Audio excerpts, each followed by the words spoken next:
People need this. People need conversations about women's hockey that are happening all the time. Not just about, oh, isn't it great we have a league? Real conversations about the game and the personalities. And the best team doesn't always win, and there's a million different ways to win a hockey game. Teams like Vancouver getting their own ice, like I think those make it so professional. Patch you in. We know people. We know. Est-ce qu'on peut dire calice ici? Oui, ouais, oui, yeah.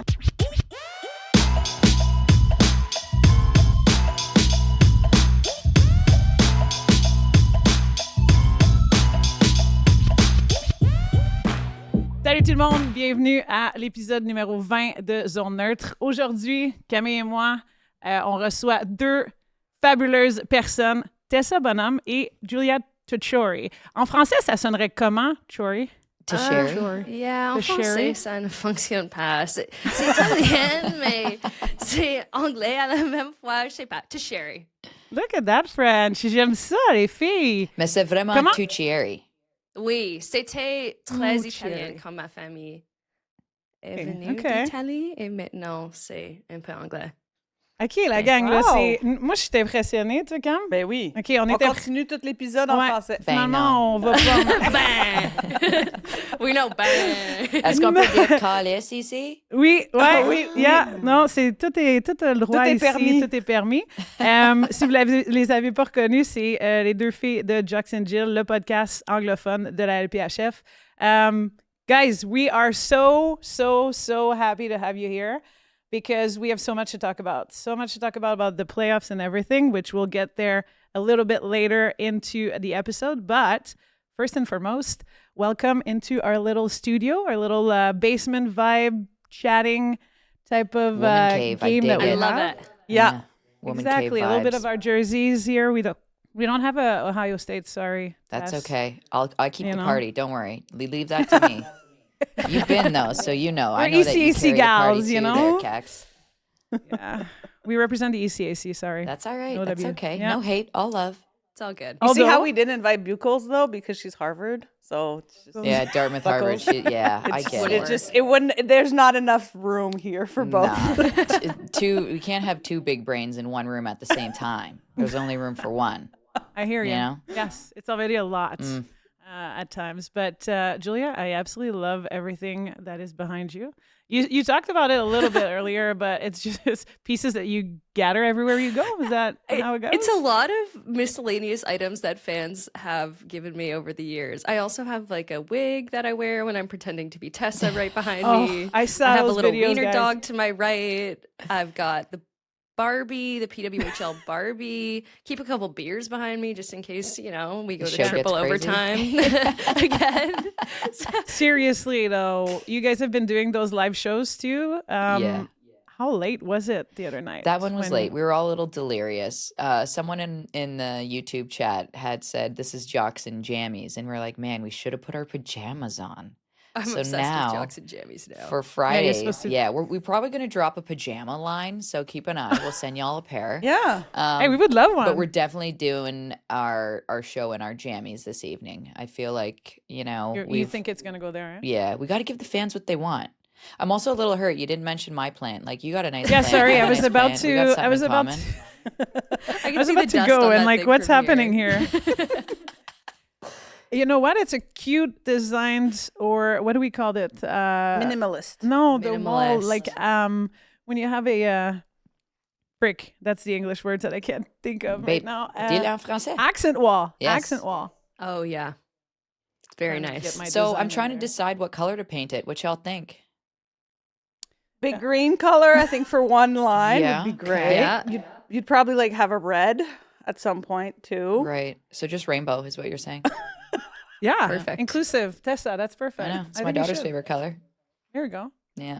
Girl. How are they? Have you been sleeping, by the way, on top of like Yeah, the games and they everything? had a field trip today, so they were up at the ass crack of dawn, and so they were eager and ready to rock and roll. They both had hockey last night, so they were rip roaring out there. I love that they love to skate fast. I think my son's going to be a speed skater when at the end of this. Yeah, but Okay. yeah, my daughter's just like, she's one of the girls. She's a girl's girl. She just loves hanging I love out with it. girlies. You know what I mean? My son's in love with Julia. Theo's my favorite human. Yeah, they're actually the Okay, same this is human. They're the exact same beautiful. people. Just one is an adult and the other is a 5-year-old boy with a mullet. Yep. To the point where when Julia and her now fiance got engaged, Julia had sent a picture. She's like, "Oh, this happened." I'm like, "Oh," I had mentioned. I'm like, "Ed, Julia got engaged," and my son came running in from the other room, and he's like, "What? To who?" That was my favorite disappointed. reaction. Like out of he's all the never met reactions that we got. Liam, Julia's fiance in his life. He loves Liam, and he's never put two and two together that they are like.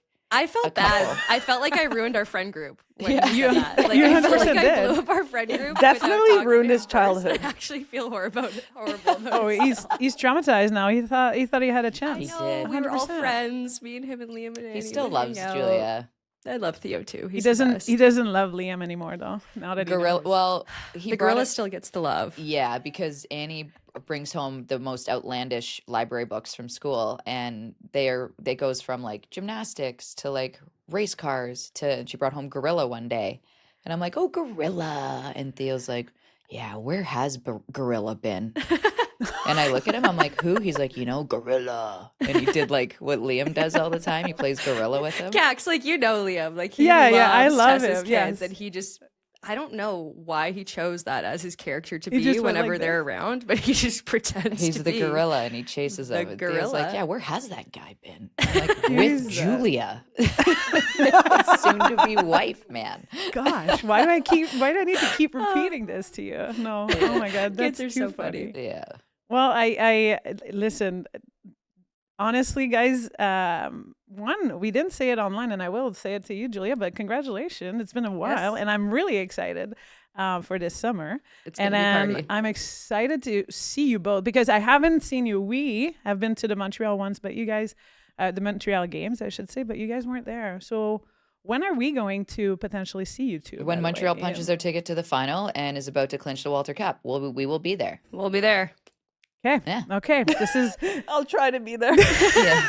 because I don't know if you realize, but yeah, Camille is about to pop. I will say Girl, it that way. congrats. How you feeling? So awesome. I'm actually feeling really good. When's the due date? In 2 days, technically. Nikes. So Cax, I need me was to brush telling up Julia on my French, before. bud? I can sit down for a little bit and chat hockey Yeah, if Tess, you we might need another host here. need. You just be breastfeeding and holding the mic in the other, That's how you do it. Well, I mean, give the people what they want, right? Yeah, So 100%. They've just been following the pregnancy all season long, but it's been really good. So Good. You just feeling taking it. third trimester? I find second trimester is tricky because it fools you. First trimester is a little bit of a nightmare. Second, you're like, this is awesome. I love this. I've got huge boobs all of a sudden. Never had boobs before. Yep. Yeah. And then third Actually, trimester, yeah. you're like, I am so tired of doing this. Can you please just come and hang out now? Yeah. I've been very lucky because I've only had like a bit of nausea in the first trimester, and then everything has been smooth sailing. Right. You're Oh, that's tall though, awesome. right? How tall are you? What are Yes. you? 5'10"? 5'8", 5'9". 5'9"? Yeah. Okay. So Long I don't torso. like. I'm not that huge. Mm-hmm. So it makes it good. Nice. Good for you. We're pumped for Okay, you. so- Let us know when. Yeah, Yes. congrats. Let us know when the Yes. puck drops. Yeah. Oh, that was good. I like that. We might have a premiere too. That she was saying she may need to leave. Should we do a live pod while she's delivering? 100%. Let's Vlog go. it. I think we should vlog yes. You know what?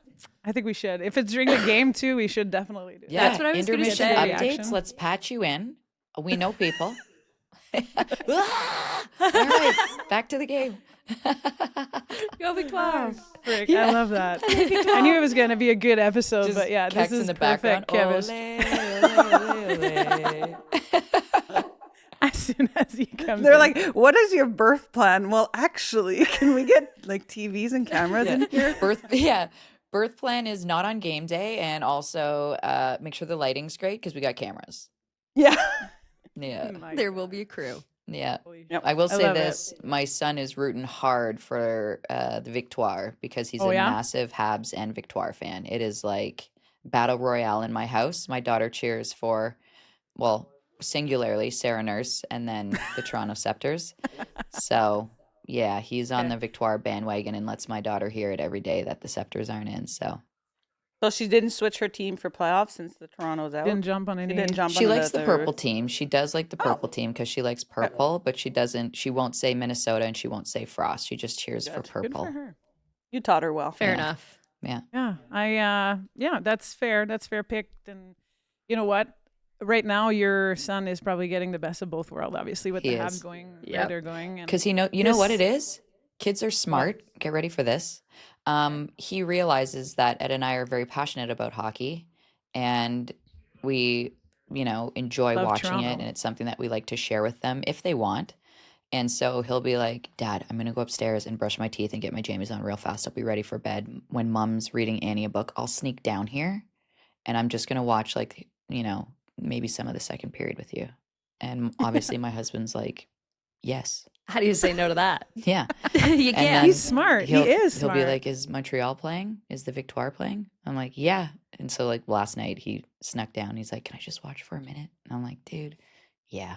Of course. He loves it. You have to say yes. Yeah. to Yeah. that. Well, he's smart. He Yeah. knows he doesn't want to go to bed and he's using our love He for knows what's hockey. up. Yes, exactly.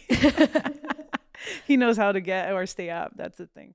Okay, before we get into Victoire and everything, though, guys, our fans and our people obviously know you guys from afar or from following you, I guess, online. But how did you two decide to come up with this idea Take it, of Julia. this podcast? Yeah, well, I Tessa wanna and know. I met when Tessa was pregnant in the bubble Actually, in yeah. Calgary. Yeah. Okay. We were coworkers from afar. I was working on the social media team at TSN at the time, and Tessa was one of the most important people there, obviously hosting Sports Center and Of hosting course. Habs games. And she was hosting the Women's World Championship that year. And we hit it off in the bubble. We chatted hockey and there was no drinks involved because Tessa was pregnant, but we loved chatting hockey. We were both from Northern Ontario, Tessa being from Sudbury and me from Thunder Bay. And we bonded over that. And I don't know, Tessa, Kenzie, Cheryl and I were kind of a little bit of a squad in that bubble. Yeah. Carla McLeod too. She was on the panel actually Yeah. for that tournament, interestingly enough.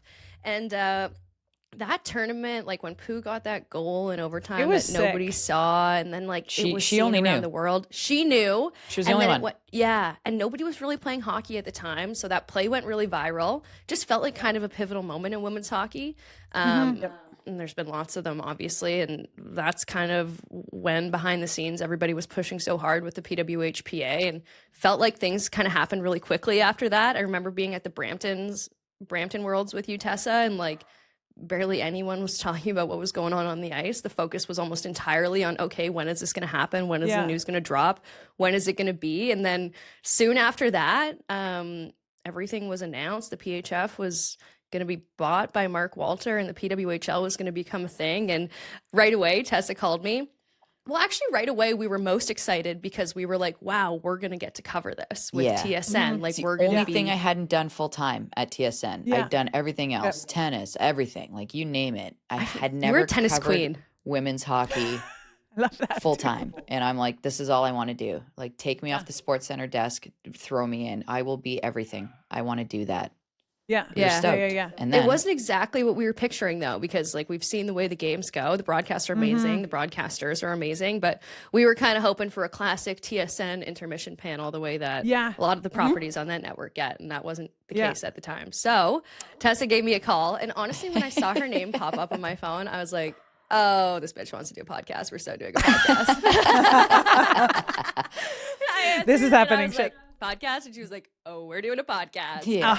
And we kind of we had so many different ideas at first, and I credit Tessa completely. Tessa and I work well together because I am perfectionist, work on things slowly, need it to be perfect before anyone looks at it. And Tessa's like, A what fart do you in the mean wind. this needs to... No. You're like, what do you mean this needs to be out there? This is good enough. People need this. People need conversations about women's hockey that are happening all the time, not just about, oh, isn't it great we have a league, real conversations about the game and the personalities. And Yeah. Tessa has this great analogy about in women's hockey, how the cages kind of make you feel separate from the fans sometimes. And you've talked about that, Tess, as a struggle when you played. It's hard to get to know the players' personalities when you're separated by that cage. So we really wanted to kind of take that down and introduce people to the personalities behind the game. And it's been kind of a whirlwind since then. The first season was amazing, and that summer, Tessa, you were talking with Amy Shear, and Amy just was wondering how we could work together. They were a fan of the content and a fan of what we were doing already, and they wanted to build out their media presence. And it worked out that we were able to hop on full time with the PWHL and become their official podcast and a bunch of other things, like other duties as described all the time. Like we're always on a random side quest or something to that effect. But our main bread and butter is a podcast, and we absolutely love being able to do it. I wasn't sure if it started like, obviously you started it on your own, and then I didn't know if they were involved right from the get-go or like whatever that was, but that's sick. So they saw the content, they saw what you did with the players. The first year, like Tessa would get home from Sports Center at 3:00 and I would be working at 9, but we'd have to like record somewhere in that in window. between In the morning, 3 in the morning, and she's working at 9. We were just figuring it out. Like, wow. I think our first episode we recorded 3 times because we like couldn't get the mics right. We weren't recording properly, and we were recording in the midst of the night. Like we were just figuring it out that first year. Scrounging Did you have a sponsors team or like anything? CCM and It was Dale. It was just you two? We had a producer named was there- Chris at the time. Yeah, he was out in Kelowna. Yeah, I forgot Oh that. my God. He was Okay, based talk out about- west. Girl, it was Talk wild. about planning and being like type A and whenever Yeah. it fits, I fill type of thing. Yeah. Like that must have been a It was basically like a nightmare. torn up piece of paper taped together with Scotch tape. Something your kid brings liked home it. from school. And we just made it happen. We just like, we have to, I don't care. Like my thing was like, it's not going to be, and Julia and I were used to TSN polished production. Show up And- like poodles, have someone shoot you. Like Do your face, do Yeah. your Here's a makeup. script. It wasn't Yeah. that. It was like, get home and record this, doesn't matter how tired you are, because it just had to be out there. Like the league needed it. Like the players on the ice were going to do their due diligence. And, Kex, when we were playing in, different iterations of the league, it was like we'd play and, the diehard fans would be there. But like they're still after there. an Olympic year, we'd go to like a Hockey Canada event and people would be like, well, where do you guys even play? Like, where can we see you? Like, we don't, oh, that's who, so-and-so. I didn't know they looked like that. And I was like, she's looked like that her whole life. Like, but then I realized it's the cage. Like, this is annoying. Yeah. So it's just like, as much as this might not be the best polished content in the world, it has to be out there for the people that, are new to this league, new to sports, just want to cheer on these ladies that are doing an amazing thing and just get to know the players more, because there's nothing more frustrating in sport than listening to an interview and someone's guarded. And I think that this league is the furthest thing from guarded. And, And I think everyone's vocal, everyone's themselves. The league embraces it and celebrates it. And we loved that. So on top of But that. I think it comes from the two of you being so authentic and natural too from the beginning. It kind of gives you that luxury to take it where you want to take it. Like, with the players. I think we've like we're both Northern Ontario kids, so we both grew up. I grew up in Série, which is a very French community as well, and so did Julia. So we had a lot in common there. We both played hockey. Where we're different is like the fun parts, where like I'm an old mom and Julia's this young spunky kid that is like with it and hip and like understands social media, and I'm like, sure, tag me. And I'm like, I don't know. Tessa's working it out though. You've been working it out on the socials. It's good stuff. Yeah, I've got a Tessa's tutor. Instagram stories make me roll. They're so good. Well, she's just herself again. Yes. That's it. Like I think it's the authenticity that makes it genuine and it makes people connect. Well, and Like, it's connect like with you the guys, players. right? Yeah. Your friends, we're you trying. hang out, you chat hockey. Like, we're not saving the world. We're just celebrating something that deserves to be celebrated and something that we're passionate about and we think deserves all the love and attention. And it's more than just like the hockey. And Julia touches on this, and I love how eloquently she says it. But she's like, you always say it's important to build a community and a world and to, put everything into it and allow people to be a part of that community and be a part of that world and come in and like, you are a part of it. Like all of your fans, on vous aime. It's really important for them to like, I'm being serious. I love everybody that tunes in. It's amazing because like, thank you for caring as much as I do. And thank you for loving what I do. I think it's amazing. And like, we get people that write in that don't really know much about hockey and are asking us what they might feel is a silly question, but it isn't. It's great conversation to have. And like, I want you to love the game as much as I do. Do I want you to like be the best hockey player in the world and get out there and compete? Like, no, I don't care. Just like, it's a great pastime to hang out with friends and like to enjoy together. And that's what you guys are to us. You know what I mean? And we love that you guys are doing this We think it's huge. So thank you very much for delivering to the French fans who deserve it. So Yeah. Oh, that's kind. That's like the Montreal really nice fan of base, you. I gotta say, male or female, and whether it's with like, you guys have the Montreal Rose and all that going on now too, that like y'all are the great like you guys have really good fans. So Like, good. so passionate. Everyone is represented in that building. Like It's you the walk best. around, like it's not even sometimes, and I don't mind this at all. I love to walk into the building where the majority of people is like women and young girls or whatever the case is. But I find Victoire games have the most like, oh, there's a couple dads just out watching the game together, or a couple old men leaning up against the railing over there, or a couple little like there's just such a wide range of people who absolutely love the Victoire. Like people don't even call it women's hockey there; they call it hockey. So And it's got like, pretty cool. I don't know what it is, but it's like a little bit of like a Euro vibe in your rink, like pumping beats. Like I walk into that rink when I go there, and I'm like fist pumping. I'm It's like, a party. oh man, It's a party. The DJ there is So something. DJ else. Montana. Oh, Get yeah. Best mine. in-game We'll give host in the league too. We love Maude so much. Maude, She's so Maude good. is. She's awesome. We had her on the pod actually because we wanted people to get to know her too. Like Yeah. I mean, she's behind the mic She's or she's unbelievable. doing all this, and she brings the best out of like the humans there, but the players too when she's on ice and Yeah. doing the Yeah. interviews. And I think her process and how she's thinking it all was like super interesting to discover and see. And then you get the fans and you're talking about it. Like we have literally, Tessa, I walked in and I have like a group of fans that I remember seeing when the Furies were playing Les Canadiens back then, or like That's stuff the like that. They're best. still there, so we have that and like the new now, I guess, crowd or audience that we can gather. And the beauty of it all in Montreal is awesome for that. But even last year when we had a game, it was playoff Habs on a Tuesday and then playoff Victoire on a Tuesday too. Both freaking arenas were packed, like two different crowds. Yeah. Like it's just honestly, we always talk about this, like, and we give credit to Ottawa as well too, because we think they are crazy very fans similar. as well Yeah. too. But the Gazoos are like something that we will have to chat about, obviously, in that series in the game that's I got a happening kazoo tonight. here. Where's my pink kazoo? Someone Oh give- my God. Let's go. Du-du-du-du-du-du. Man, they're Go, wild. Jared. They do are. this You again. hum. Please don't tell anyone from Ottawa. I forgot how to use that. Please. Oh my You're God, busted, that's I David. said to Tessa yesterday, I was like, man, I really wouldn't mind an Ottawa Montreal final. Imagine the fanfare between those Insane. two buildings. It would be wild. And Yeah. so many Wild. people would drive back and forth. It would just be insane. Listen, Oh, you could definitely. put those games in a football stadium and it would sell out. Oh yeah, Yes. 100%. That's and the fans, but then there's a rivalry between the fans. I'd say, Yeah. like competing for who's the best fan Yes. in the league. So Yes. true. And then there's a rivalry too, like basically more so installed between Montreal and Ottawa than Montreal Toronto, I think too. 100%. So, Or like yeah. this year, anyways. So I don't know. I just we have a crowd, we have an audience. We wanted to bring that little French vibe of like we're not the Jocks and Jills, but we're Cam and Cax kind of like chatting Yeah. about hockey and bringing our stories. But when we have these people, we're trying to take that cage off as well too, doing exactly what you're saying and trying to get them to remove that PR kind of coded things that potentially they could have. It's like, hey, come hang out for 45 minutes with us, and they do, and they are themselves. And I think that's the beauty of it too. Like we had a few players, a few French one anyways.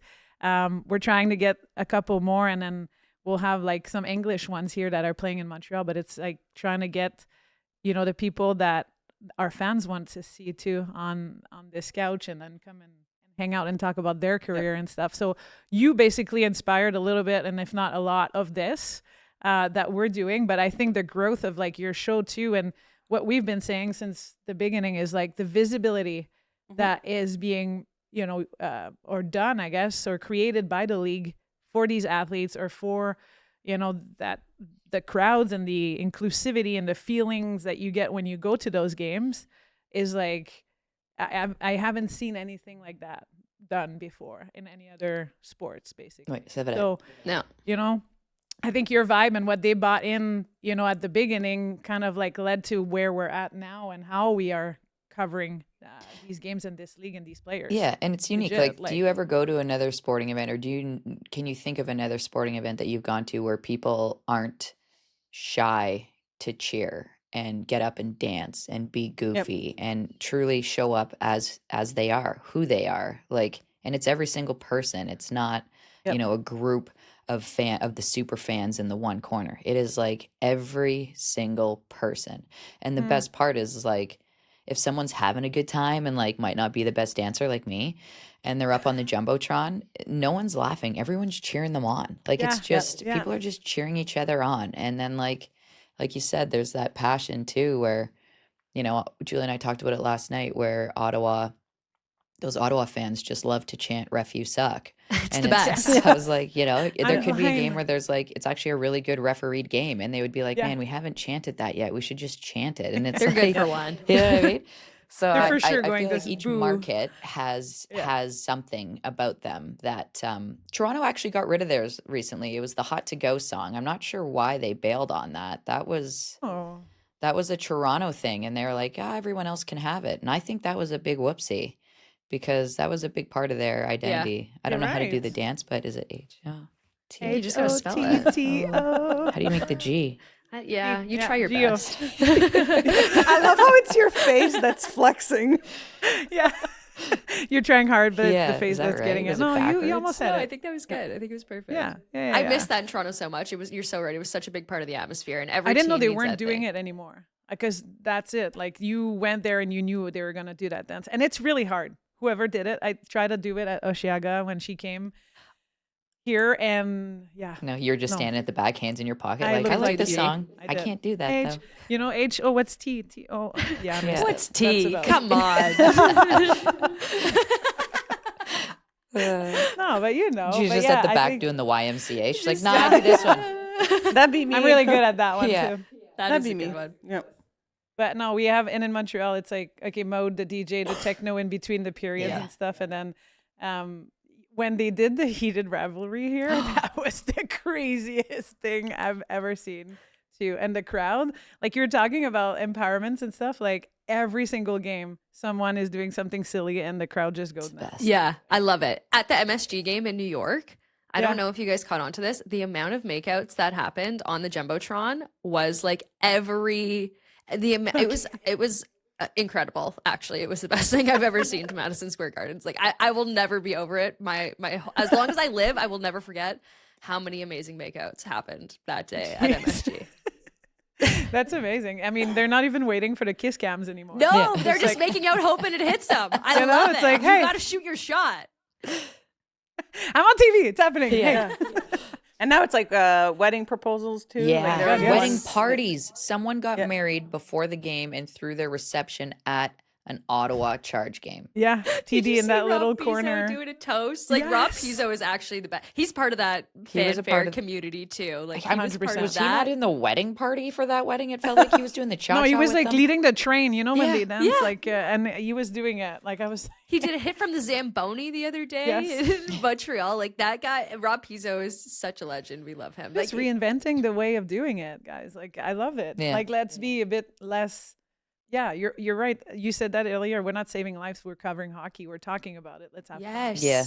Right? And I Like, think too, and tell me if you feel this, and I understand why it is this way with the men's league, but like it's very business. And I find sometimes when people start talking about it, and it is a business, but when people are talking about, you know, the NHL and things like that, it's like lawyer speak. It's And politics. It's like we're having a G8 summit. It's not Can we fun. calm down? Like, it's not can fun. you unbutton a button? Like, Yeah.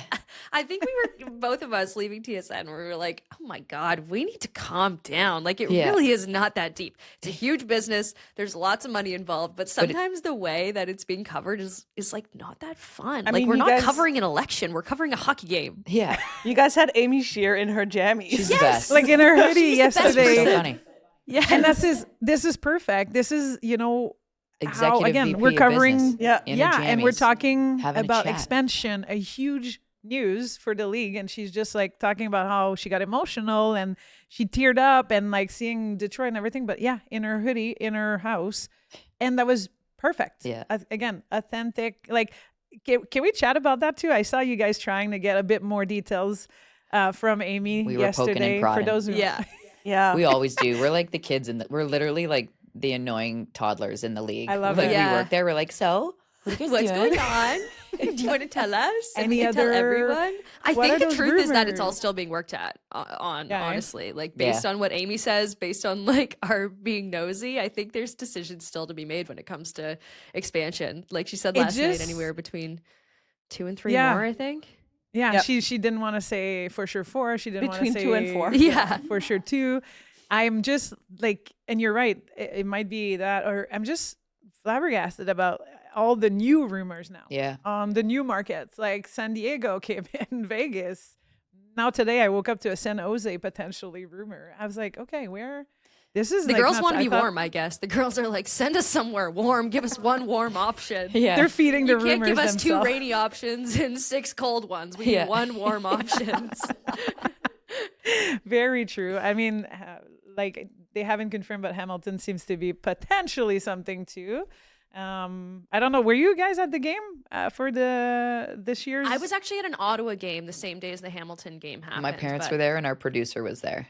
I heard it was amazing. My too, dad like said it the was crowd. one of the best hockey experiences he had.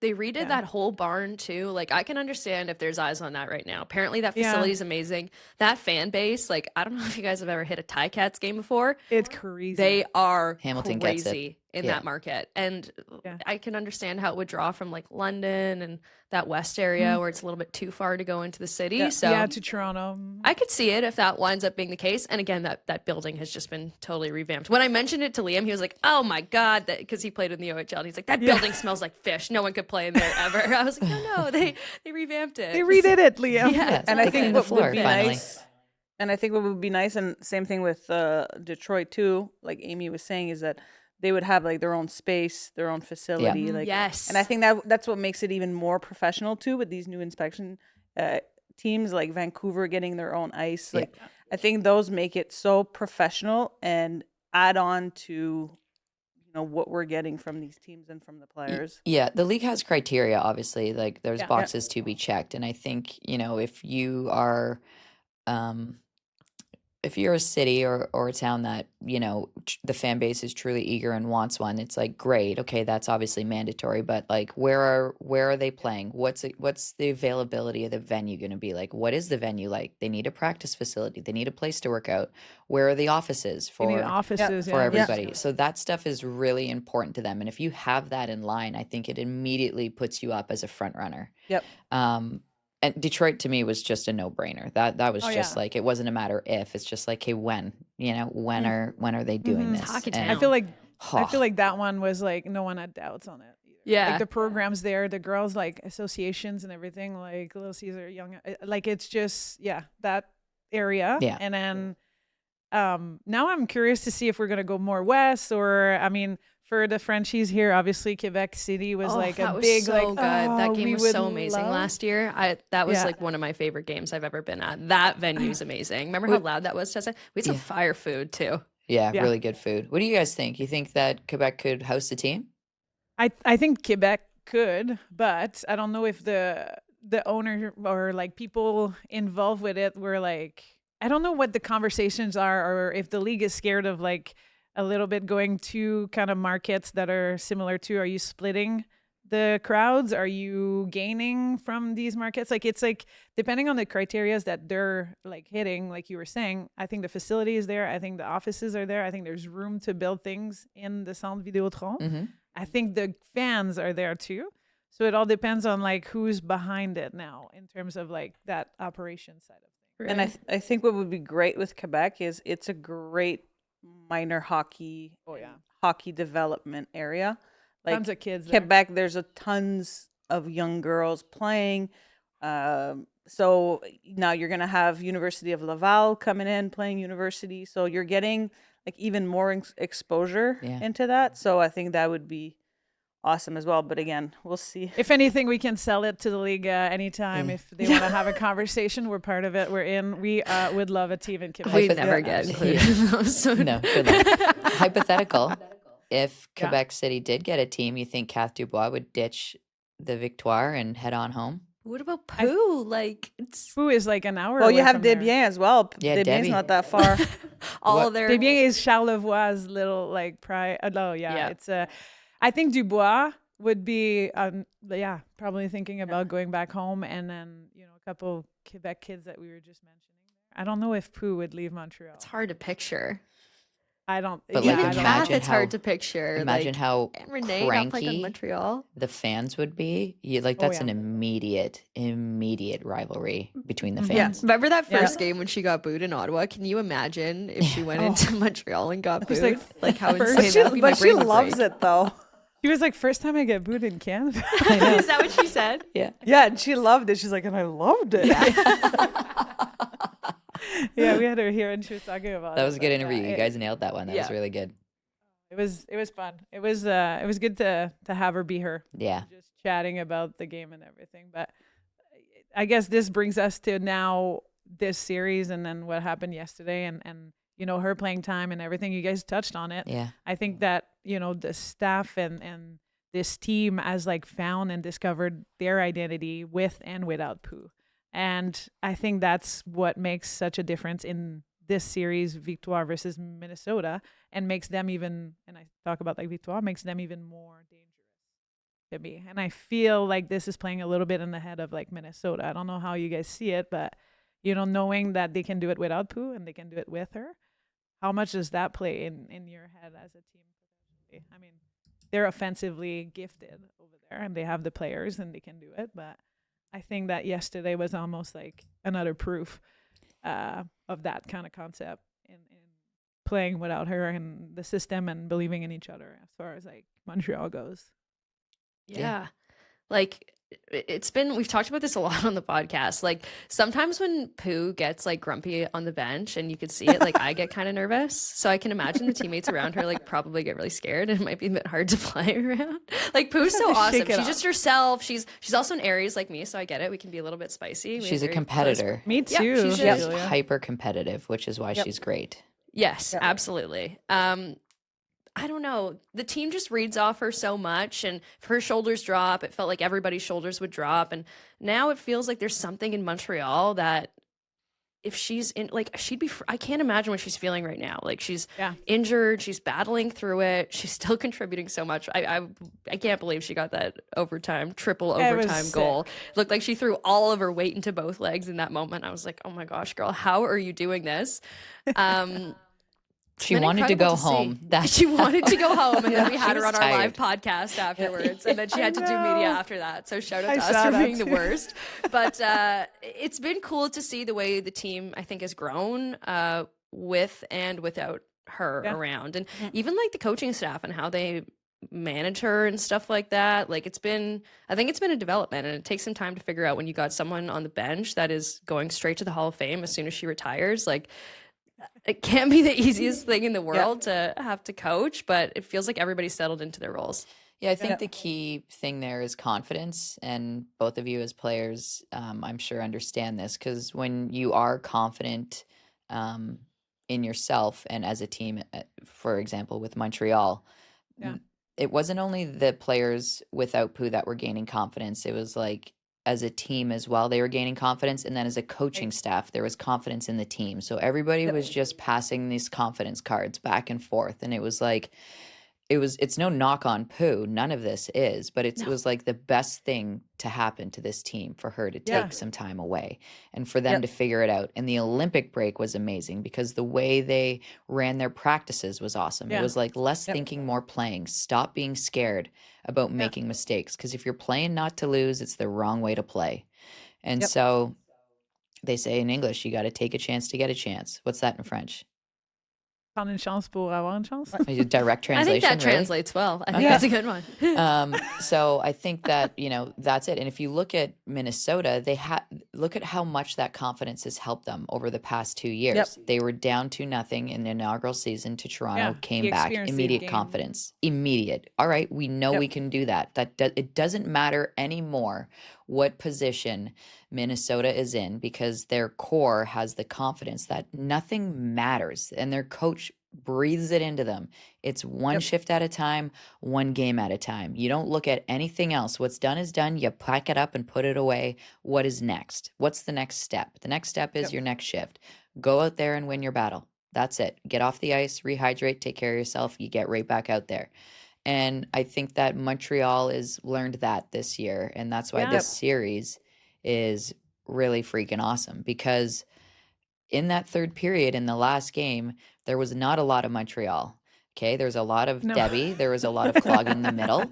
And sorry, I shouldn't say there wasn't a lot. Montreal played great. They were white knuckling it. They were hanging on for dear life at the end there. Gotta do that sometimes. And Minnesota's a very high octane offensive team that was pouring it on, and they managed to win.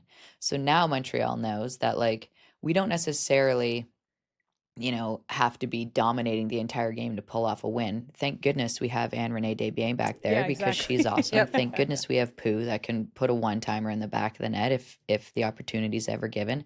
And look, we can play boring defense hockey like this and manage to win a game against a really good, seasoned team. And so I think that's part of I think that it's dangerous, and I think that Minnesota sees it as well. I don't think they're rattled by it, because I think the belief in that locker room is still, we're the team to beat, and it's going to take a lot to beat us. Yeah, and I think this year it's allowed them to really like build on the culture that they've trying to build for the past 3 years for Montreal, and not having Pooh for those games, it's allowed them to rely on this and show to everybody that, you know, we're getting the fruits of our labor that we put in over the past few years. Like the leadership is on the ice, but also off the ice as well. And, you know, throughout that third period, you know, you mentioned it, Tessa, yesterday. You were saying, like, oh, kind of like your games against Finland. See, I was like, oh, it's like a Mighty Ducks scene when they're, like, cleaning the garbage in front of the net and, like, blocking all those shots, and they have to clear the crease and stuff. Like, it was just pure grinding, doing it not only for you, but for the team. Like, the team above all else. And whoever was going out there, like, it started from the face off all the way to end of your shift. You go back and you give everything you have, no matter who's out there. Yeah. And it lasted till the very last very freaking end. second too. Like, That it was sequence crazy. at Like, the end was wild. my God, panic there. I was like, no. I thought, and she thought she scored too. It was like nuts. And again, the team playing the way they needed to play to hold on to this lead, basically. And you know, you were mentioning something about Pooh and Renee and everything, and I was even tossed like Scams in there, you know, and tossed like Gosling and Bouillet. Who thought that this duo was gonna do so well, you know, compared to how it started too? And I just, it's like they discovered like new ways of playing their games, or like they legit hit their top levels, or like their highest kind of like level to keep bringing game after game. How much do you guys attribute to Abby Rock? Like, how much did she change in that room from what you guys have watched? Well, I think they're, you know, it's funny. Yesterday, Tess, you were talking about Karell being in the lineup and feeling like Kendall Coyne can hit or do some things or whatever. I feel like you had that. Like, if Tessa was there, I'm sure other people could hit, and Tessa was going to come and you and Absi, I feel like we're those girls. Yeah, I'd feel behind like Absi. Hey, you lead the way. Clear the path. Yeah. Just sneaking behind. I'll come in. But I feel like, you know, in that same kind of way, Abby Rock brings this edge to this team that they didn't have.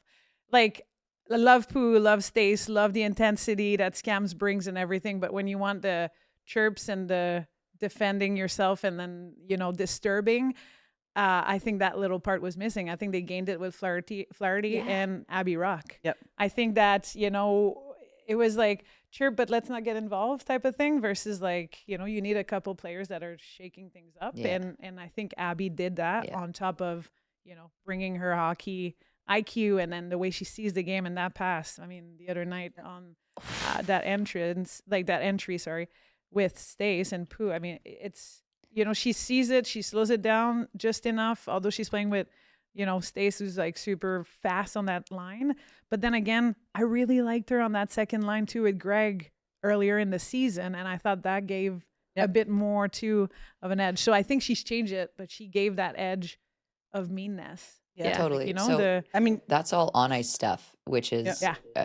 You cannot deny anything she's done on ice because it's facts. You see it. Yeah. The funny thing that I love about the on ice stuff is everyone was like, "Oh, Abby Rock's not fast enough. She's playing with Laura Stacey. Are you kidding me?" And it's hard to play with really good hockey players. It is very hard because they think different. Okay. And Abby Rock is of some of the highest hockey IQ. So she doesn't need to be, I'm not saying that she's slow. I think her speed is adequate. I think she's just fine. she is smart enough and her hockey IQ is there enough that she is capable of maybe not being as fast as Stacy, but knowing right where to go and right where to be at what time. And she knows that Pooh's always going to be in the hunt and be in a spot to put off those one-timers. That aside, all of the hockey stuff, remove that and go into the locker room. Okay? So Julia talked about when Pooh gets down and her shoulder shrugged, the entire team would be like, oh, we got to be like that too. Abby would not let that happen. She's a fun-loving, hockey-loving human being who takes the game as serious as we do, which is, it's hockey, man. It's fun. Like, aren't we lucky to be able to do this? Yeah. And I think that when moments get serious and tough like that, you know, this is the way I always recreate it. It's like, who's going to be the person that's going to fart in the room in the most inappropriate moment? And that is Abby Rock. Do you know what I mean? Anything to lighten the mood and bring everyone, just relax, have a breath, bring it in. Like, let's talk. Like, what are we talking about? We're talking hockey. Let's get back to it. You're good. You're good. You're good. You know what I mean? Like, she brings that ease and that type of confidence where it's like, you can be really good at the game and still laugh at some things too. Like, not everything is hyper focused, hyper dialed, hyper serious. And I think people play at their best when, you know, there's a player in and around there that can make an offhand comment and, you know, bring the team back to where they need to be. And that's Abby Rock. Yeah. And I think her leadership and what she brings to with her game allows her to even, you know, make the team feel like, okay, Abby is saying like, we got this. And then the other player that I think does that exact moment, I'm not saying like she's farting and changing the vibe in the locker room, but it's, I don't know if you had Amanda Bouillet. Yeah, Boo's she's the best. I think Boo did it when I played at SLU. She farted. My last year. And I think Bouillet is like that clown at the right time, right moment to like, just like, okay, let's ease into it. So like the combination of those two with the seriousness of like maybe, you know, how other teammates can get, because Dark is really intense too, I feel like, you know, and the way she says things, like you listen, and Renee is like fun, but then when she says something, it's like, and Scam was talking about it last night, right? It's like you want to listen, you want to know exactly how she thinks and where she's going. But I think the combination of these girls makes it so that, in those moments of the shoulders drop or like the intensity of like being mad at yourself for not providing as much as you think you should do or not doing as much, I feel like the Abby and the Bouillet in their own ways are making that difference. Yeah. For sure. I totally agree. Were you at SLU when Bouillet had the run-in with the security guard? Yeah, I think she had the backpack that I was supposed to carry. You were the culprit. Oh, I was like, run, you know? Yeah, and, why am I not surprised? She did so well, though, till she didn't. Poor Roxanne. Roxanne, was the I forgot her security. name. That's so good. We outran that girl on those golf carts a lot. It was amazing. Good time. Yeah, Boo was she was just funny, but everything happens to her, as you know, and you know, you can't make this shit up. It's crazy. Yeah. Her with her Heelys and her, like, she's just the funniest human around. And she's always been like that, guys. It's not a fake thing. So if you go follow her, go do anything. If you don't know awesome. Boo, you'll get to And know. I think for Boo, it's like if we take Abby with Pooh's injury, for Boo, it's with Ambrose being out when she came back from the Olympics. I think it gave her even more space. Like Tessa, you were talking like the off ice, but now like on the ice as well. Like those games that she was able to get even more ice time, be paired up with Nicole Gosling. So they found a new pairing with this. So I think it really like helped for her as well, like her game to even like step up to another level. I always talk The one about thing I want, I always talk about an experience bank, like a bank account. Yeah. And whatever experience you have, take it and deposit it because you're going to withdraw later. And I think that what you're talking about allowed all of these players to play more minutes and against maybe lines or players that they wouldn't necessarily face regularly. And that is a ton of experience and confidence that you're going to deposit into your bank account. And then when do you withdraw it? Usually in the playoffs, right? And I think that's what we're seeing too.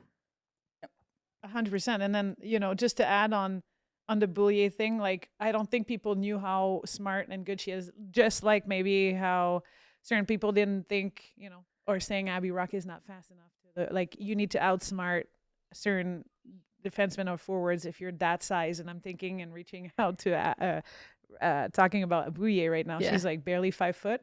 And like, you know, she got hit in early on in her career and with the P-dub and everything, but she's learned a way to kind of like pull a little bit of a Lane Hudson vibe here and there Yep. from Montreal if I bring this up, but she's outsmarting the opponent. She's like feeling kind of like that pressure and using her skating and her way of like, you know, 50. exiting the zones, which she couldn't necessarily do before when she was playing with Digi, who wanted to like slow down the game too. So I think we're seeing very dynamic duo there and some kind of like cool and vibes of like players that are like, yeah, like I said, at like reaching maybe they're withdrawing or they're reaching their top level of like, they've got more to their games, you know? Well, Finally seeing this is all happening, and you have to give props and you got to give flowers to the coaching staff because we've all played for many different coaches, and the seasons that you've had your best with maybe a new coach or a different coach is someone who plays into your strengths or maybe talks your strengths into you. Like, I'm not sure if you're aware of this, but this is what you're good at. And that's what I want you to do. I don't need you to try and do everything else. I just need you to do what you're good at, and we're going to buy into that. There's nothing worse than when, you know, you're a player and like, let's say for myself, I was an offensive defender. I loved rushing the puck. I loved being the fourth forward. I loved going for 50-50 pucks any time of the game, anywhere. I went for it. It was like, if I don't go for it, then I lose. Like, why would I give up that 50%? You know what I mean? If it's a 50-50 puck, I want the other 50. I'm going to go for it. And if I lose it, well, whatever. I'm probably just going to smoke them anyways. You know what I mean? yeah, you would have loved playing in this league, right? But now. when you have my a coach God. that tries to stuff you in a box and make you play a certain way, all of a sudden you're thinking the game. You're not playing it. And that is really hard to do. And there are moments in the game, don't get me wrong, where there is thinking that has to take place, like 5-on-3s or killing penalties or remembering, you know, okay, this is our neutral zone trap. There are some things like that. But when the puck flips and your team has it, there needs to be this immediate just sense of like, you're out on the outdoor rink and you're playing hockey and this is fun and easy. And I think that good coaches pull the best of their out of their players, you know? Yeah. And shout out to Corey Chevry, Caro, the entire bench staff. I think they've done a really good job with a lot, if not all of the players this year. Haley Skamira talked about it. When I was in Toronto, I was thinking too much. I feel like I had to score, so all I was thinking about was scoring. And it's like, well, Scams, what are you good at? You're heavy on the forecheck. Go stand in front of the net. No one's going to move you. You're stronger than everyone. You're going to finish. When you get the puck, shoot it. Got a heavy shot. And it's paying off dividends this year for her. As I think they're playing in their roles, you're right. And and I think both coaches are doing that, Minnesota and Montreal. You know, the amount of times that he's like actually put the lines in the blender and just had them kind of like figuring it out. He loves that too. Oh my God. Okay, last couple things on Minnesota and Montreal, and then we switch to the other one that's happening tonight too. But you guys talked about it. Who are you going with for goalies right now? Oh man, I don't know. That's a really I'd go back to Anne Renee, of course, if you're Montreal. Yeah. I think that's clear. Tough one though for Minnesota. I don't know if they were just expecting that I don't think that they've ever lost a playoff game at home. I think maybe last night might have been the first time that they lost a playoff game at home. So the assumption was that they were just going to win and then try to wrap it up Friday night. I have no idea, but pretty tough to put Hensley in there after not seeing playoff action yet this year. But I know that he trusts both of them so much that I don't know if he'd think twice about it. So I'm interested. And they wouldn't either. Neither Rooney or they'd be like, so what?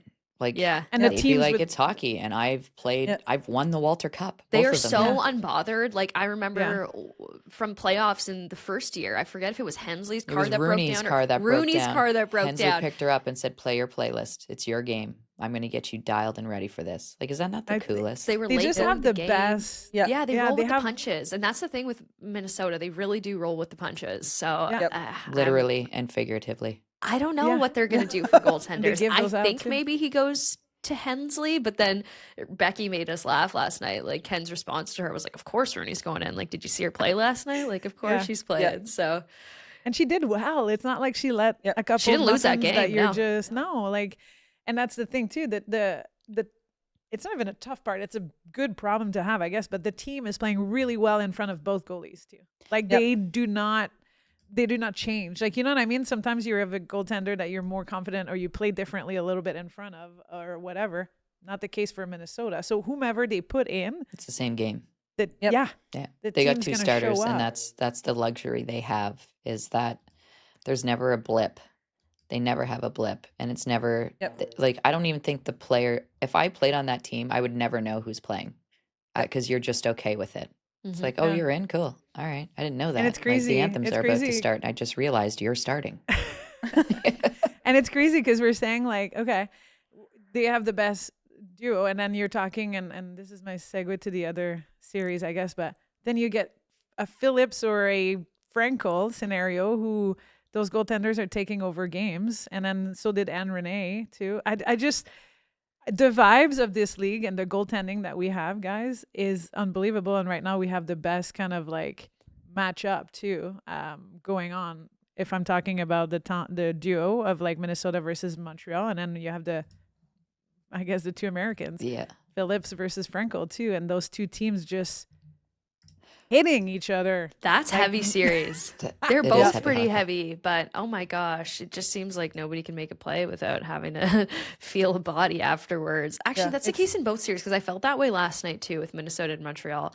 Ottawa, Yeah. Boston, like I guess that was probably the series that we thought was going to go to triple overtime, but Yeah. those two are just insane. It's hard to pick a favorite. Tessa, you said it a few times. It feels like a new series. Like it's not Oh yeah, best 1-1. of 5, it's first to 3. First to two, yeah. Or sorry, And now you have like a first to 2 5-day, 6-day break. So Yeah. like before the game tonight. They're ready, I guess. Yes. They've been, you get the back-to-back series here, and then those guys have been wanting to play forever now, Yeah. It's And I like- mean, the beautiful thing about both series is I think it's just like the perfect depiction of hockey in general and also of the PWHL because the best team doesn't always win, and there's a million different ways to win a hockey game. Yeah. And, Gwyneth Phillips dragged her team through that win the last 100%. game. And, Gabby Hughes mentioned it. She's like, we said to her, like, we promise there's going to be a game where you don't face, 30 plus shots. Like, there will be a day. I don't But know when Gwen that's doesn't care. She's like, no, this is my job is to stop the puck. Probably Like, loves that's what it. I do. I think so too, Cax. It feels like she loves it. Like I feel like she prefers to play that way, seeing the puck. Exactly. Wouldn't that be boring Yeah. being back there and seeing 7 shots? I'd be like, guys, Right? like I'm playing too, Hello. kinda. Even seeing her like at the press conference after, like just how loose she is, how fun she She's is. so it's just, funny. like it's almost like she wants it. Like And you want her that way. Yeah. Yeah. You want her that way too, because remember in regular season, I think like 3 or 4, maybe 2 weeks prior to the end, she had a moment where she got pulled. Okay. Yeah. So that's a game where, she's playing and she's like, man, I'm not having it. She was too in her head. She was like, or it was like even early on in the season after the Olympics, and then she figured it out, and you want her loose and goofy, and you want her in that kind of like mindset where nothing bothers her. The people come and like hit her. Like Boston is so mean. Yeah. And she doesn't freaking care. She's just like, yeah, takes it, like runs with it, whatever it is. And honestly, you're right. Like Ottawa made it because of her, and will make it as far as they can go because of her too. Like, I'm sorry, love Jenny, love, Becca, Gabby and Salvalainen and those girls and everything. But if Phillips is not there for 3/4 of those games this season, I'm not sure if like You can say Ottawa the is same getting for as Boston. Yeah, that's true. many. Yes. Because the at the beginning thing, of too. the season, they were winning games that you were like, okay, well, how many goals are you going to be gifting, Yeah. Erin Frankel because she basically won that game. I think that's why we're having a tough time with. I had a tough time anyway, saying like what my predictions were going to be for that series too. Is it going all the way? It depends on the goalies to me so much. Like or Keller. Keller is absolutely exceptional Yeah. this year. yeah. Talk about a girl that likes to join the rush and then being on offense. Tessa, like she's killing it this year too. On top Yeah. of it. Every time she gets it, I'm like, By far, I mean, you can remove the Olympics even, but by far, I think she's been the best defender in the league. Just incredibly consistent, the way she's leading her team. We were on her at the beginning of the year about laying down more one-timers. Like, there's nothing worse than trying to tie someone up in front and knowing that the other team has a defender that has a cannon and can let one Yeah. rip. Yeah. And it's stressful for the defender in front trying to clear out because you're just trying to pick up sticks and one, not get hit by that thing. And if you do get hit by it, you hope it's square in your shin pad. And then 2, you got to clear the way for your goalie to see. And then 3, your goalie back there is stressed because they know a humzinger is coming right in and they've got to try and get a piece of it. So yeah, I think she's just a weapon out there. She's got the size. She doesn't shy away from physicality. She's got the hands. She can skate and she can shoot. So Boston's so lucky to have her. I'd be terrified because Detroit's got a team now, and She might go. yeah, well, I don't know if she will. Hometown. She's a Boston girl. Did you through see and what through, but Chris Barr said about it yesterday? No. He got asked about it in the press conference. He was like, "Oh, just some a media member asked," and he said 0% chance of that happening. -%. I mean, Yeah. he relies on her so much, and he loves the way she plays too. Well, Like her you ice can time's tell been and insane, everything. and then that's the one thing that worries Yes. me with that team. Same. She's- But It's the she's same so thing with Minnesota, smooth. though. Like Taylor Heisey played 30 minutes last night. What does Yeah. that do So to you does on a back Lee. to back? So there's like Steckline too. Like they Yeah. rely on those like I don't know the big body on the at the blue line. I guess a lot on those two teams. But yeah, I I look at Boston and I look at Ottawa, and then I'm obviously Detroit. We'll see what happens like to that comment about Meg, but also Abby. Yeah. I think could those two go back to Detroit? We'll see how that goes and everything. I don't think Meg will leave Boston. I don't think they'll let her. And the way she's having an impact or major impact, on this year's like the way she's leading the team too, guys. Like Niter leaves and then she comes in and then takes over a little bit more of that leadership role, and he seems like the team is a little bit more glued, or however that works, and the new people that they got in, and then they're facing Ottawa. Ottawa's like figuring out themselves, but they're so chaotic with their way of playing and creative that it's really hard to defend too. So that's why Ottawa's in the mix. Although we're, I'm putting it on the goalies. I think offensively speaking, Ottawa is a little bit more dangerous at times when it clicks. They're when it they're an doesn't click. opportunistic team. They don't need 30 shots in a game to win a game 3-1 or 2-1. They can do it anywhere from 18 to 22 shots. Yeah. And that's it. It's like Very true. right? Yeah. So if you give them a chance, they're going to take the chance usually.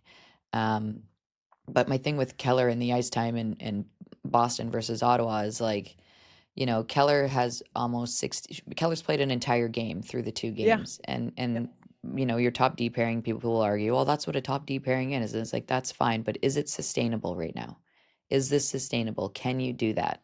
Or is there a game like Corey had to do this past game, Coach Corey with 13 Pooh, minutes. where, okay, you know what? I really don't have to put you out here. Grab a seat.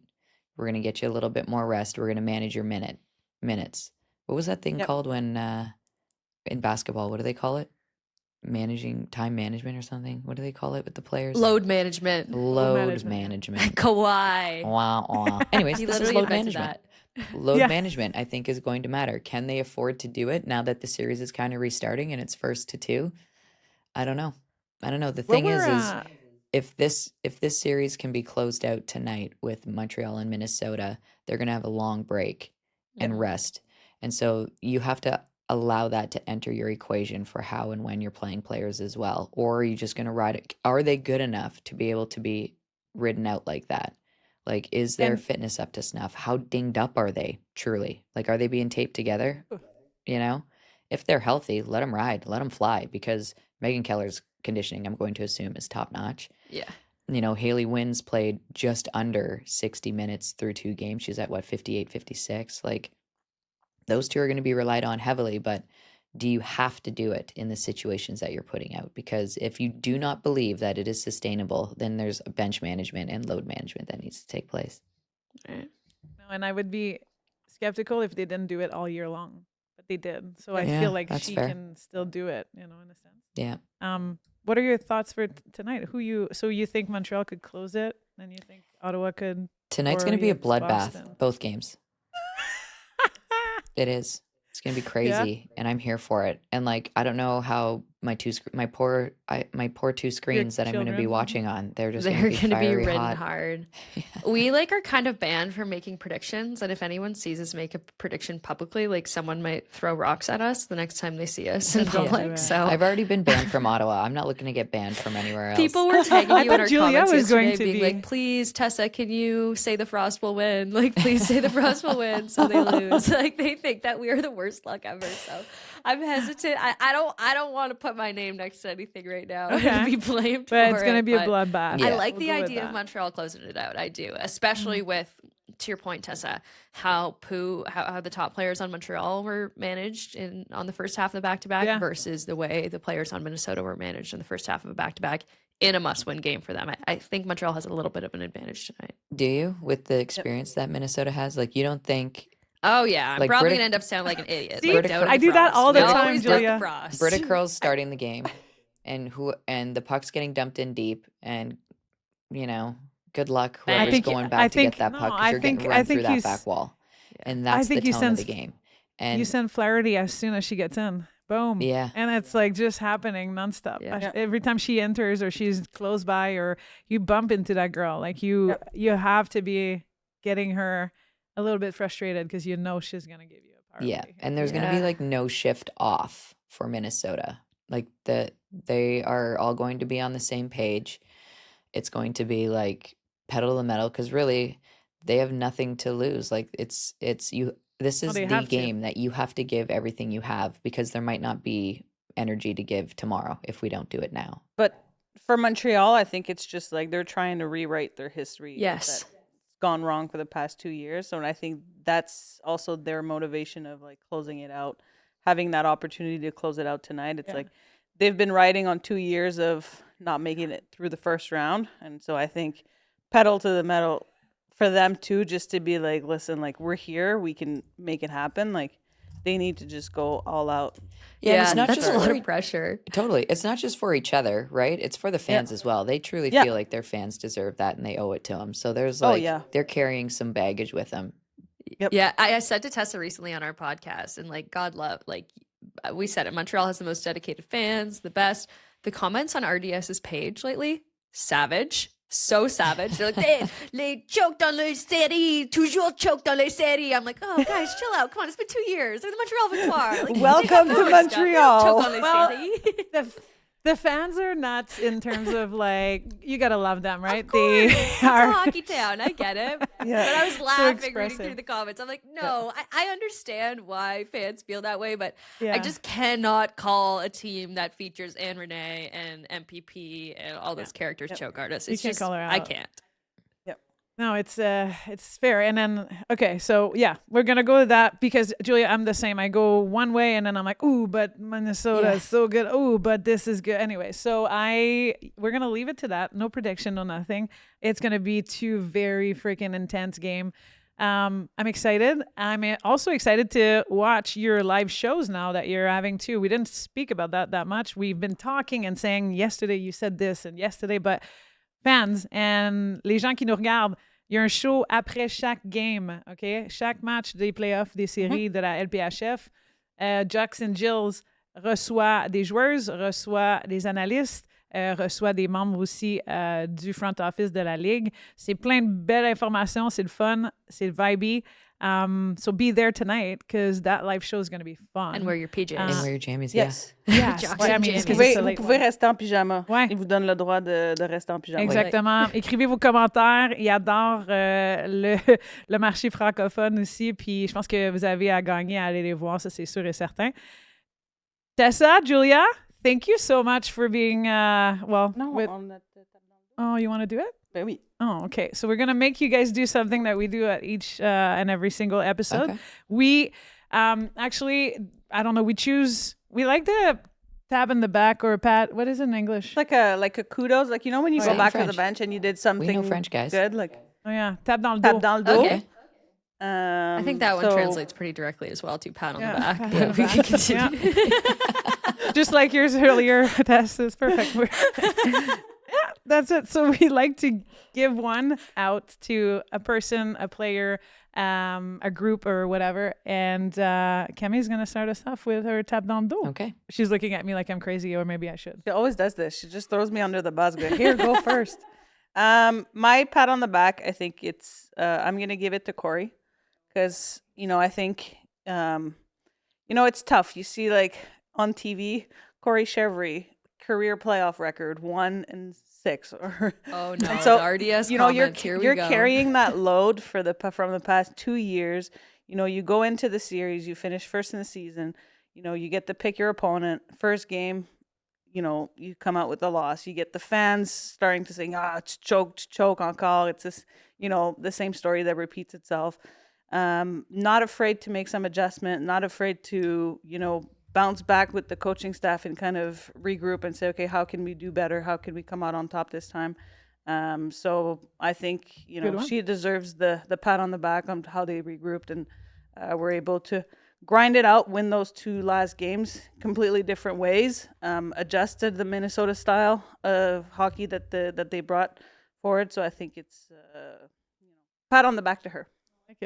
I like it. I have 2, unless you guys want to. You have one, and I'm not stealing it from you. You go ahead. Guys. No, you go ahead. There's many people who needed taps on the toe. Okay, so before the game, or 2 days ago, I said I would love to have a little bit more of an edge vibe and grit from Scams in this playoff. And she responded yesterday somehow. I think she listened to me on RDS when I did it. Wow. That's for sure. So she responded, she did it. But honestly, what she brought this season, how she brought it, how, focus, and probably, we were talking about people in the locker room. I think she's kind of a voice as well, too. I don't think we speak to enough about her, but not only on the ice, I think on the bench, I think that belief system, she's got it naturally. And maybe I was skeptical when she first arrived in Montreal, just after the season she had in Toronto. And you mentioned it, Tessa, maybe it was the way, she was focused on scoring versus bringing her game. And truly in Montreal, she was able to play her game. And right now, I think she's, and I've said it since the Olympics, if not leading up to the Olympics, got probably one of the most, impact on that team consistently. So again, she showed up yesterday, and I think that made it. That's my tap dans le dos. That's for a good Scams. one. Do we get to give one out? Yeah. Okay, We I have both 2 do. too. I think. Oh, you're picking 2? Damn. Well, Go one pick- is kind of go a pick joke. mine. Okay. Or pick your own. My first whatever joke you one want. is Abby Rock's black eye, because I think it's vibey and I think it It's adds a a lot good Oh my to God. the I don't- playoffs. And Whoever started it's- the Instagram page, Abby Rocks Black Eye, high Yes. five. I think it brings a lot to the internet. I think it brings a lot to the Evolution. league. I think it brings a lot to everything. My real one And is you were Maggie s- Flaherty. and you guys she are has saying- just been such a game changer for the Montreal Victoire. Sorry, Tessa, did I steal yours? That's okay. This has been happening to us a lot recently. We've been talking and hanging out too much recently, and we've Yeah, shared she's my brain work cells. wife. It happens. It's very difficult. Maggie Flaherty just brings so much. Like you said, Yes. I think she brings a little bit of that edge, and she brings a little bit of that Minnesota Frost nastiness, and it's been needed, I think, on the back And end those of Montreal. that goal celebration too. Oh, so sick. She's good. She's got yeah, you're right. I'm discovering her this year more and more. Yeah. Every game I feel. And she was 2 years in Minnesota, to do that goal celebration too in her. So sick. It makes it so much more epic. Yeah. I love that. OK, so my tap dans dos. Je vais choisir Anne-Renée Desbiens, car elle n'a pas joué à son meilleur niveau lors du premier match. Mais elle a su rebondir. I thought she bounced back amazing. She came back in that second game, played ARD hockey, and I think last game, I said to you, Julia, there was she made a 10-bell save. It was a save, but it looked so casual. She makes everything look really casual. And it was calm, and she made the save, and I went, oh, and then I looked at her and I was like, oh, maybe It wasn't that hard. that. That looked far too comfortable. And I was like, oh, Minnesota's going to have a hard time today. Yeah. And I think that she sets the tone from the back for the team. And, there are games where the players are going to have to pick up slack for sometimes their goaltender. But I think when Anne-Renée Desbiens is being Anne, that the team has that confidence and they know they're okay and they too are calm. How was that French for you, that first little bit? I thought it was C'est beautiful. bon. Was it okay? C'est vraiment bon. C'est vraiment bonne. Yeah, no, c'est- Les deux, vous êtes bonnes. On est très contente de vous avoir reçus et on apprécie que vous soyez venus et que vous aviez parlé en français aussi. Hey, ça fait plaisir. Merci beaucoup de nous avoir. Oui. Merci beaucoup. Yes. No, it was fun. Thank you so much. Before we go, we just have to do a couple things, mais je vais les faire en français. So, pour les auditeurs et les fans de Zone Neutre, il y a des visionnements au casino, des visionnements spéciaux que vous pouvez aller voir pour la ronde numéro 2 avec le CH. Vous pouvez gagner des prix, là, c'est vibrant, il y a de l'ambiance. On était là, nous, pour le spécial avec la pâte de fromage. Mais vous pouvez gagner des prix jusqu'à 4 000 $. Donc, inscrivez-vous, soyez-y, abonnez-vous. Trouvez la façon. Dans le fond, c'est simple sur le site pour vous inscrire à ça ou aller justement à ces visionnements-là. C'est vraiment le fun. Il va y avoir la gang de KO qui est là. Encore une fois, merci à Julia et Tessa. Merci à toi, Camille. Merci à la gang derrière l'écran ici qui nous aide. Puis, suivez-nous sur YouTube, les réseaux sociaux. Allez voir Jocks and Jill ce soir après la game. Suivez-les aussi sur les réseaux. Puis suivre Camille sur Facebook. Et, anyways, thank you so much again. It was a great episode 20 with you guys, and we hope to do it again. Et allez, Victoire! Allez, allez! Let's go!